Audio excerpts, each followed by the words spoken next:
My pulse spiked as the cabin's hacked comms crackled in my earpiece. Nathan's voice cold as steel. 10 million credits if Elena's heart stops tonight. My debts vanish and I'm free to gut her sister's accounts.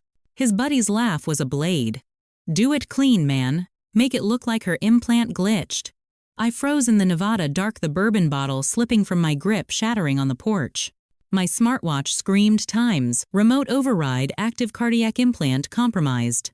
Asterisk Nathan wasn't waiting for an accident. He was killing me times, and I had seconds to outrun his code. The air in New Pacifica 2035 tasted metallic and electric. It always did. Above me, holographic advertisements shimmered, promising eternal youth and instant credit boost, their colors bleeding into the perpetual twilight of the city's towering architecture. I stood before the reinforced door of our private cabin at the Serenity Ridge Virtual Hunting Reserve, the familiar cold hum of advanced security systems vibrating through the soles of my Italian synth leather boots. In my hand, I clutched a sleek obsidian data drive etched with the initials N.C., Nathan's favorite font. This was the anniversary gift, a bespoke encryption protocol for his latest side project, a digital labyrinth he'd been obsessively developing. I had flown 14 grueling hours to deliver it in person, navigating 3 separate drone scramble zones and weathering a localized digital storm, just to reach this remote, hyper-exclusive enclave outside the city limits. I keyed the retinal scanner. The door hissed open an inch, bathing me in the warm, synthetic glow of the cabin interior. Elena, darling, you actually made it. Nathan's voice boomed, rich with practiced affection. He was surrounded by the usual entourage, investors, tech brokers, and hangers-on, all sipping iridescent cocktails and laughing too loudly. I forced a smile, stepping across the threshold, the drive feeling heavy, significant. Happy anniversary, Nathan. Then the air fractured. It wasn't the sound of laughter. It was the sharp, crystalline tone of a conversation I wasn't supposed to hear. Nathan hadn't realized I was close enough to pick up the residual sound waves echoing from the primary comm unit embedded in the wall panel. He had momentarily lowered the volume on his private channel, assuming I was still en route or stuck in transit limbo. Look, Nathan was saying, his voice dropping into a conspiratorial, utterly cold register. It all needs to be timed perfectly. Just need Elena to disappear exactly when the market dips next Tuesday. The 10 million credit life insurance payout clears all my dark web liabilities instantly. Silence. Then a coarse laugh from one of the men. And you get free reign over her biotech access codes. You can finally hack into the Harper mainframe without suspicion. My breath hitched. It wasn't just the betrayal that paralyzed me. It was the mechanical intrusion. In my chest, just beneath the delicate lattice of my sternum, the specialized cardiac regulator my father had engineered for me, a necessary relic of my fragile health, emitted a sharp crimson blink. Asterisk, asterisk alert. Remote access activated. Asterisk, asterisk. Nathan hadn't just planned my death for the insurance money. He had weaponized my own body. If I stepped any further into that room, if I let my emotional shock elevate my heart rate past a programmed threshold, the device would trigger a fatal arrhythmia. He didn't want me gone. He wanted me times dead by accident. Asterisk. The obsidian drive slipped from my numb fingers, clattering silently onto the plush carpet. The realization hit me with the force of a plasma blast. I wasn't his wife. I was an asset he was liquidating. New Pacifica. It was a city built on the promise of seamless integration. Glass towers kissed the permanently smog-filtered sky, and every citizen was networked, quantified, and rated by the Omni AI governing system. As the sole heir to the Harper Biosystems empire, I, Elena Harper, lived in a gilded cage, a smart villa where the ambient temperature adjusted to my mood, or so I thought, and the security protocols were impenetrable thanks to my late father's genius. My life was curated perfection. That perfection was built on a foundation of ignorance. I was 32, wealthy beyond measure, yet emotionally bankrupt. I relied on AI to manage my calendar, my diet, and even my social interactions.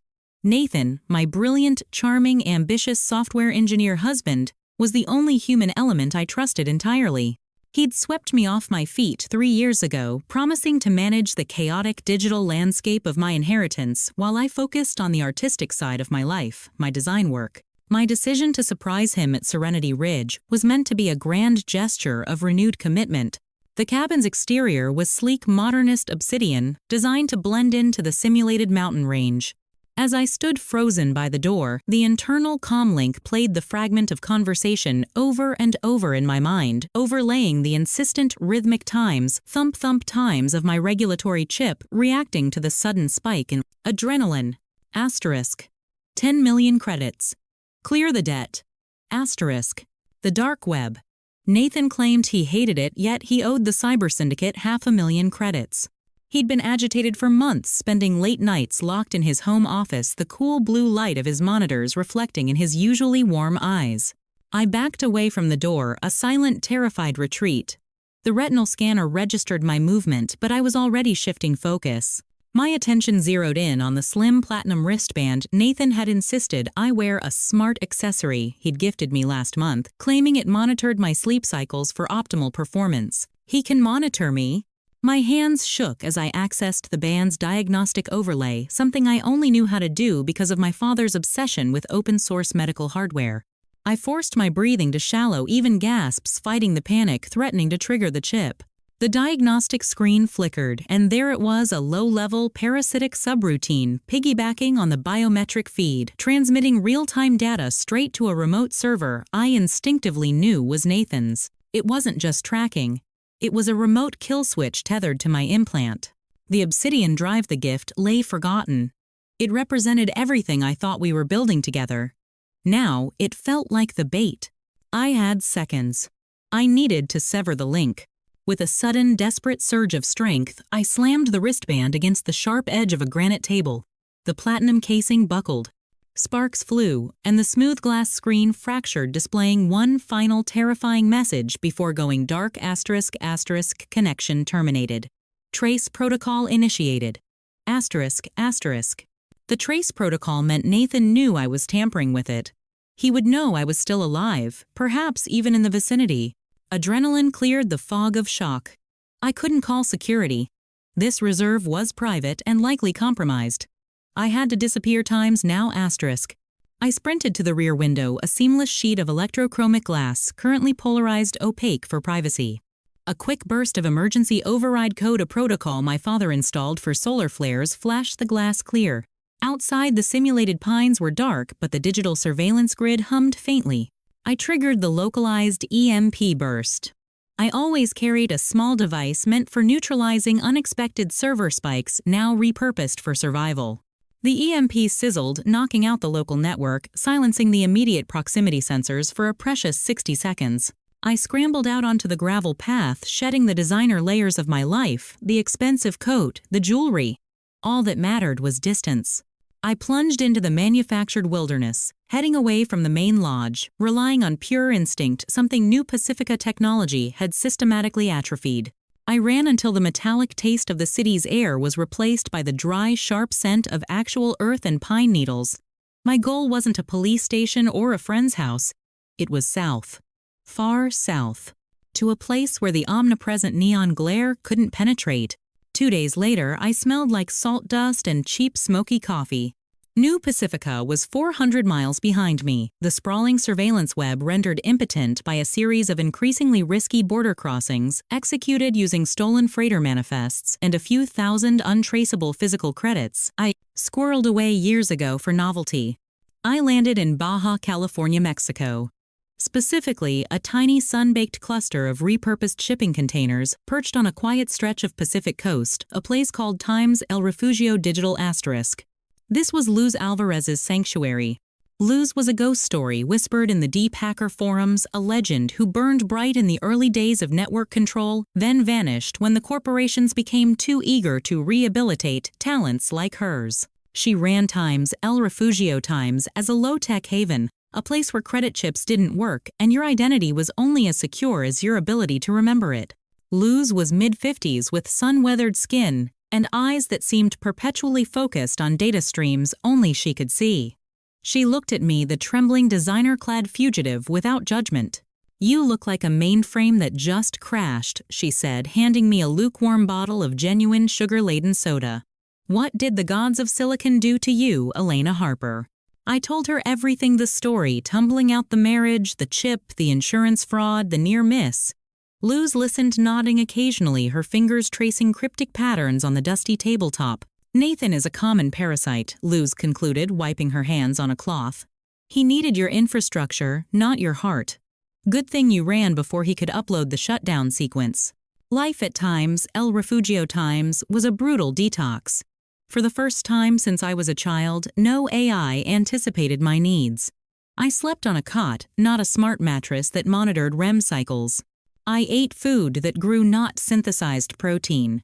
The silence absent the constant digital chatter was deafening, then therapeutic. Luz taught me digital hygiene, how to pay for supplies with physical cash, how to use analog communication, paper maps, shortwave radio, and most importantly, how to erase myself. Your digital ghost is still active in New Pacifica, Elena, Luz explained, showing me old-school cryptography principles. They'll be running facial recognition on every public feed. We have to give them a new ghost to chase. I threw out my implanted comms using a sterilized surgical kit Luz provided. The fear of the implant blinking red vanished, replaced by a sharp, clean phantom ache where it used to be. During the day, I found a tiny independent art collective in a nearby town. I dusted off my old university passion interface design. Before biosystems dominated my life, I loved crafting beautiful, intuitive digital spaces, a skill I had cynically used to build Nathan's first few phishing scams. Now I designed for myself. I didn't build interfaces for profit or monitoring. I built worlds of color and texture, abstract landscapes rendered in pure light. It was creative expression untainted by monetization, a way to rebuild my own core identity outside the Harper name. It was in this temporary peace that the first shadow of pursuit found me. One afternoon, while browsing a rarely used satellite uplink terminal in Luz's hidden communications shack, a packet arrived. It was heavily layered in obsolete ciphers, but Luz's defenses flagged it immediately. The message was, short asterisk asterisk. They are tracking the biometric anomaly. Nathan has activated advanced facial mapping drones utilizing your last known retinal signature. Change everything. Now. Asterisk asterisk. The digital leash was tightening. Nathan hadn't just assumed I was dead. He was actively hunting the evidence of my failure. The transformation began immediately. Luz provided contacts for underground biotech shops willing to risk illegal modifications. I dyed my signature silver blonde hair a harsh, deep black. I sourced contact lenses that subtly shifted the hue of my irises from icy blue to a muddy green. My gait changed. I learned to walk heavier, adopting the slight slump of someone who carried a digital burden. I was no longer Elena Harper. I was whoever the street noise obscured. But every time I looked in the mirror, a chipped piece of reflective metal, I saw the same core conflict raging. I was safe here rebuilding, but the thought of my sister Maya vulnerable in the high-tech jungle of New Pacifica was a constant gnawing inhibitor to my newfound freedom. And what about Claire, Nathan's sister? She was a brilliant security engineer. Surely she saw the toxicity her brother was spewing. My need for safety wrestled with my duty to the living. I couldn't hide forever while Nathan tightened his net around the pieces of my life he hadn't yet consumed. Running was exhausting. Fighting was necessary. I needed leverage. And to get leverage against a man controlling the city's network, I needed someone equally connected, but cleaner. Through Luz's network, I found Javier Torres. He wasn't a street hacker. He was a corporate forensic investigator, a man who specialized in untangling the digital corpses left behind by corporate espionage. He operated out of a dingy, analog-only office in Tijuana, accepting payment only in rare earth minerals. I met Javier under heavy disguise, communicating primarily through dead-drop encrypted physical drives passed between couriers who specialized in avoiding drone surveillance. Nathan Cole, I transmitted. I need to know the extent of his theft. Financials, communications, and anything related to Harper Biosystems access. The investigation took weeks, fraught with the constant anxiety of being spotted. When Javier finally delivered the analysis, it was worse than I imagined. Nathan hadn't just skimmed. He'd been systematic. The missing millions, 2 million credits siphoned from the unsecured liquid assets portion of the Harper Trust, routed through 7 shell corporations before settling into an untraceable dark wallet, controlled. 2.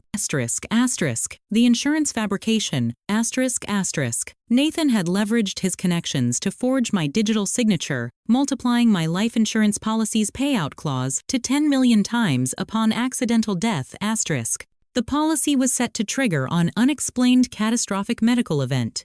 3. The syndicate debt.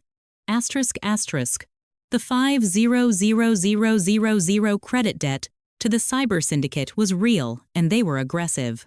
Javier's final report delivered the true terror. The syndicate hadn't been content with mere financial leverage. They demanded collateral. They helped him design the failsafe for your cardiac regulator. Elena Javier's encrypted audio file explained, his voice gravelly with disapproval. It's not just a tracker, it contains a remote virus payload.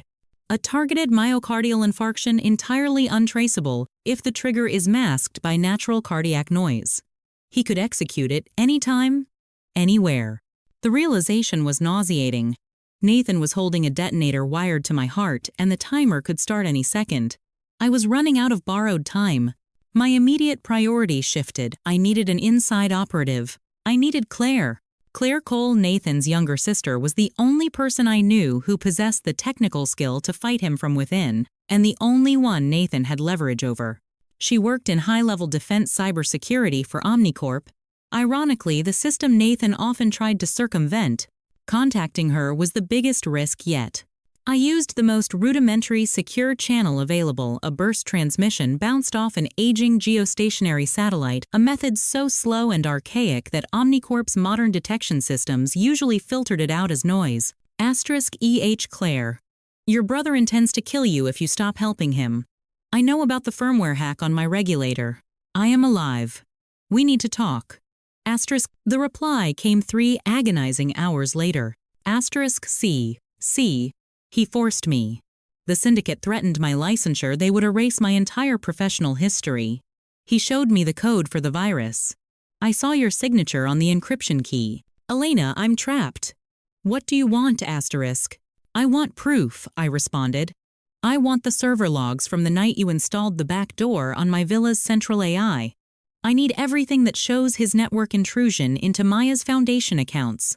Claire hesitated, then complied. Her data was pristine, damning evidence of Nathan's systematic dismantling of my family's digital assets. The stakes escalated further when I intercepted a compromised communication intended for Maya. Nathan hadn't stopped at financial maneuvering. He had targeted my younger sister, the activist, the one person who distrusted the system most. Maya was deeply involved in funding community tech access for the underserved, the digital slums outside the core sectors. Nathan had approached her under the guise of a major corporate donor for her latest project, leveraging his supposed expertise in digital infrastructure. The charity initiative was a Trojan horse. He was setting up a backdoor into the Harper Family Charity Fund, intending to drain it dry and use Maya as the emotional shield. I couldn't risk a direct call. Any open channel might be compromised by Nathan's tracking sweep. I had to warn Maya without revealing my location, without using any recognizable digital signature. I returned to my design work, channeling my urgency into creation. I designed a stunning, complex visual piece, an interactive art module showcasing the chaotic beauty of data corruption. I uploaded it anonymously to the public forum Maya, frequented embedding the warning in the metadata and the visual syntax, a specific color sequence that, according to our childhood cipher, meant danger, do not trust, donor, I waited the silence in Baja, heavy with anticipation, knowing I had burned the last of my bridges. Running was no longer an option.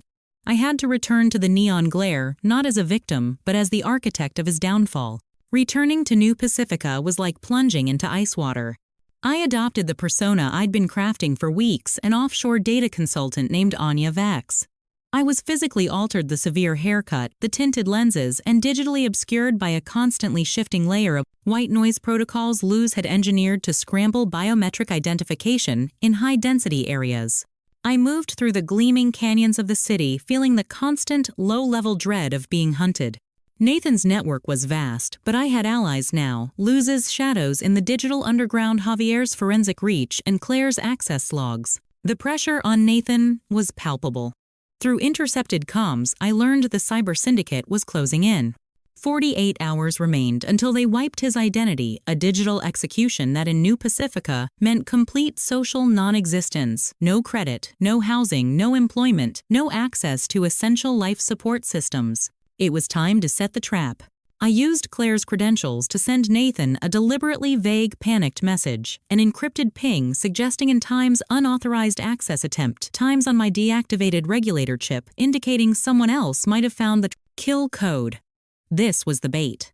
Nathan, desperate to control the narrative and ensure my demise before the syndicate caught him, would move to secure his weapon. I chose the location, a dilapidated abandoned server farm in Sector Gamma, the industrial graveyard on the edge of the city, a place so analog and forgotten that most modern surveillance drones avoided it due to atmospheric interference. I arrived an hour early, setting up the centerpiece of my counterattack. Luz had helped me build a bespoke jamming device, a high-frequency emitter capable of neutralizing all active network devices within a 50-meter radius, effectively rendering Nathan's high-tech arsenal useless.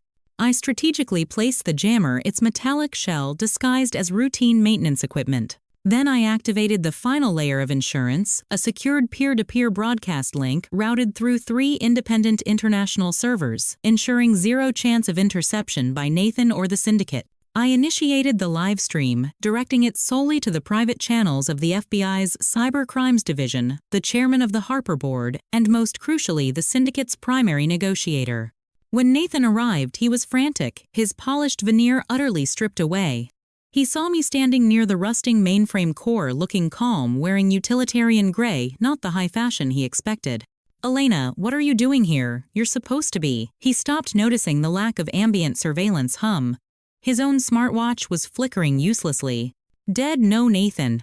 I'm just inconveniently alive," I said, my voice steady, amplified slightly by a concealed throat mic.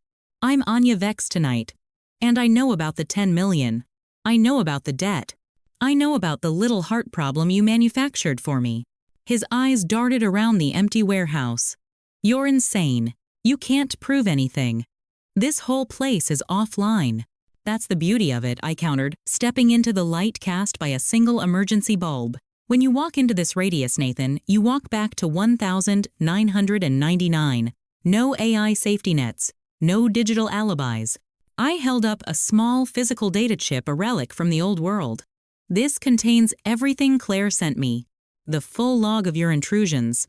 And I've already transmitted the initial evidence package to the Bureau." He lunged. For a man reliant on remote control, physical confrontation was sloppy and desperate. He grabbed my wrist, intending to check for the regulator. "Don't bother," I said, softly pulling my hand away. I had it disabled weeks ago. A gift from Luz Alvarez. The name seemed to shatter his composure. Luz Alvarez. A ghost he thought was long dead, advising his supposedly dead wife.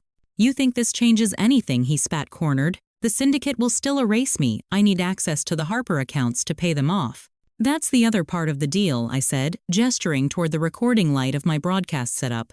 "I have witnesses on the line. The FBI is watching your desperate plea. And the syndicate is watching because they want to know if you're still solvent." I leaned in, ensuring my face was clearly captured by the camera. "Sign the dissolution agreement, Nathan.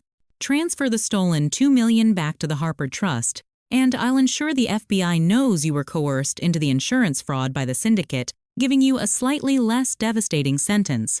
He saw the audience, the invisible eyes of the law, and the invisible, brutal threat of the syndicate, all watching him fail. He was caught between 2 worlds, the analog reality I had forced him into, and the digital one he'd built his entire parasitic life upon. With trembling hands, Nathan took the physical stylus I offered, and signed the documents declaring the immediate transfer of funds and acknowledging the invalidity of our marriage due to fraud. As soon as the signature registered, I hit the final command on the broadcast system.